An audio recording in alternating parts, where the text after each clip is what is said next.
Conditional Sentences in English with Jennifer.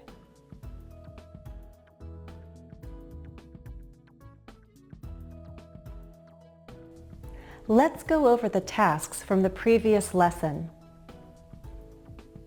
I asked you two questions.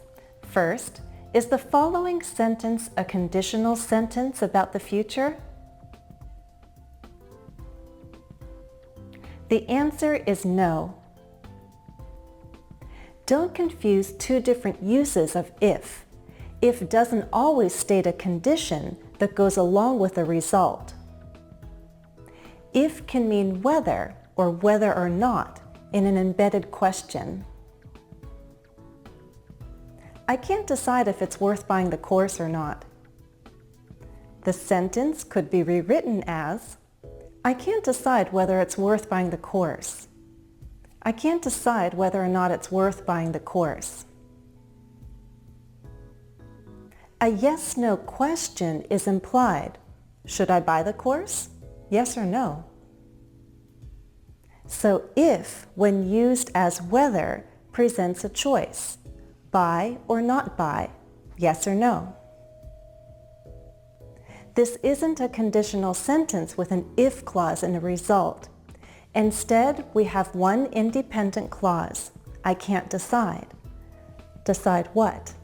The object of the verb is a noun clause, an embedded question, if it's worth buying the course or not. To learn more, watch my lesson on embedded questions. Here's the second question I asked. Do these two sentences mean the same thing? If our special guest arrives around 12, we'll ask her to join us for lunch. When our special guest arrives around 12, we'll ask her to join us for lunch. A few of you posted your ideas and you had really helpful answers. Let's look at 3. Claire wrote that in the first sentence, nobody knows for certain whether the guest is arriving or not. In the second sentence, they're sure that she'll arrive. Rype agrees. He wrote, no, they're not the same. The first sentence, the sentence with if, implies two possibilities. The first is that the guest might arrive around 12. The second is that the guest might not arrive around 12. The second sentence, the sentence that uses when, implies only one possibility, which is the guest shall arrive at 12, and therefore they'll ask her to join them for lunch. Here's more insight. No, the first sentence reveals uncertainty about the guest's arrival. And the second one is concerned with the time of arrival of the guest. So to sum up, we cannot replace if with when as easily as we did in present and past real conditionals. The difference in meaning is too big in these future conditionals about real or likely situations. Using when would make the situation sound certain. Now let's talk about the bonus task. I asked you to complete these sentences with your own ideas. You came up with really good examples and some very funny ones too. Let's take a look. Let's look at the first. Dildar wrote, if it's all right with you, I'll let you go out. I would change this because the focus should be on what you want to do and what you intend to do, not what you're going to let someone else do. So how about we say, if it's all right with you, I'm going out. Like, do you have any objections? If you push me one more time, I'll scream. That's a good one. Wilfried wrote, if it's all right with you, I'll bring a friend with me. If you harass me one more time, I'll scream. Good example. Let's add an exclamation point. Okay, Susanna wrote, if it's all right with you, let's use a contraction to be consistent. I'll arrange the meeting for next Friday. That sounds very appropriate for a work context. You're agreeing on the schedule. Next, if they continue bothering me, I'll scream. So choose either if they continue bothering me, I'll scream, or if they bother me one more time, let's do that. If they bother me one more time, I'll scream.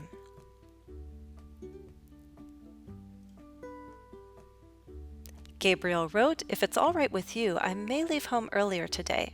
That works. If you sing that song one more time, I'll scream. That's good. It expresses the right amount of frustration behind that expression. Good. Marat, you wrote, if it's all right with you, I need to leave a few minutes early. Very good example. It's something many of us might say when we need permission to leave and we're asking nicely in a friendly but polite way. If they make me think of barbecue sauce one more time, I'll scream. Well, if you don't like barbecue sauce, that makes sense. If you'd like to see more of my corrections to student examples, then visit me on Facebook. Thank you to everyone who posted an example. It's important to remember in these real conditionals about the future, we don't use will in the if clause. We use a present tense verb. In the result clause, we use will, be going to, or a modal verb. The bonus task asks you to use two expressions that are fairly common in conversation. You'll find that first one especially useful. If it's all right with you, that's a nice, friendly way to make a request or state an intention. A variation is, if it's okay with you. So if it's okay with you, I'd like to share more conversational expressions with if clauses. These expressions work well with real conditionals about different time periods. There are 5 expressions. Here's a similar expression for making requests or stating your intentions in a nice way. If you don't mind, a coworker asks you about a report. Is it ready? You can say, if you don't mind, I'll finish it up at home and share it with you tomorrow. Or, I plan to finish it up at home if you don't mind. A related expression is, if you'll excuse me, as in, now if you'll excuse me, I'll be on my way. This is an exception to the rule about not using if and will together. If you'll excuse me is a set expression, and it's a polite way to excuse yourself, to leave or exit a room. This expression kind of assumes that your listener will agree and not try to stop you. If you'll excuse me, I'll leave you two to finish this discussion in private. If you'll excuse me, I'm going to step outside to take a call from my daughter. Here's an expression you can use to make a kind offer to just about anyone, a friend, a neighbor, a coworker, a classmate. If you want, I can help you with that. I can help you with that if you want.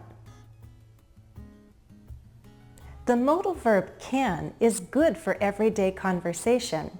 We're stating what we're willing and able to do. If you want, you can leave and I'll lock up.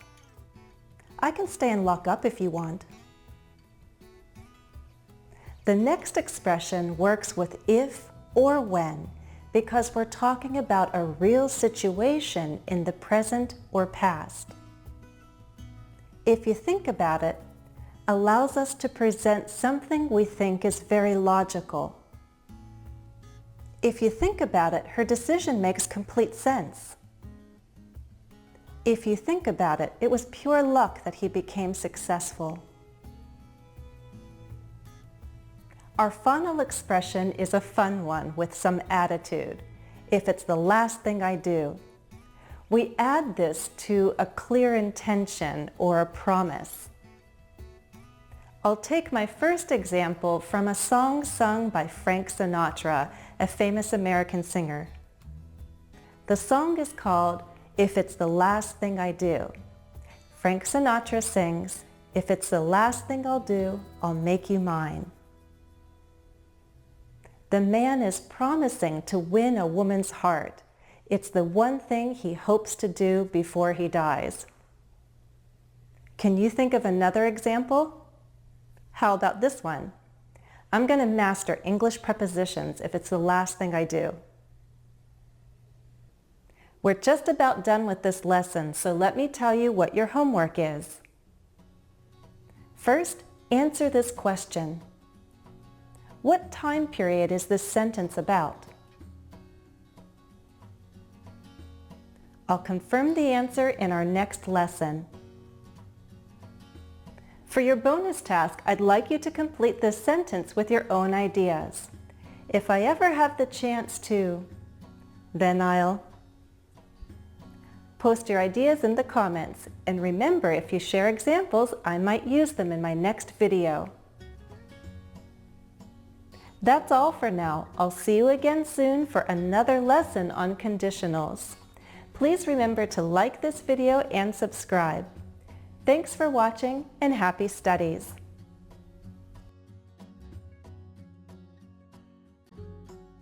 Remember to join me on Twitter for vocabulary practice. I'm there Monday through Friday. And if you follow me on Facebook, you can try different language tasks throughout the week.